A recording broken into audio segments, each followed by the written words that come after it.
मुझसे नहीं बर्दाश्त हो रहा है, मुझे ठीक करना ही होगा। मुराद, तुम्हें हो क्या गया है?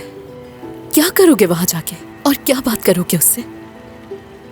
मैं अपनी मॉम और अपनी बहन को एक अहमकाना गलती की कीमत अदा नहीं करने दे सकता हूँ, और कोई रास्ता नहीं, मुझे बात करनी ही होगी।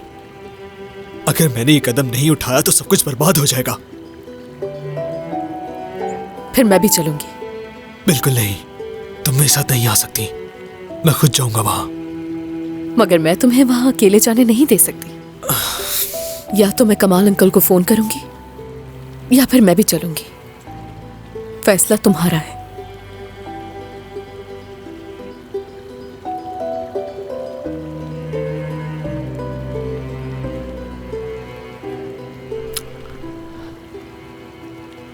सही।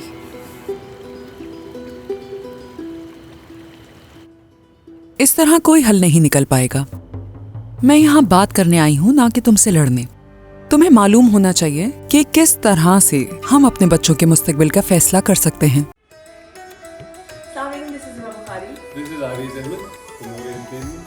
Subscribe to YouTube channel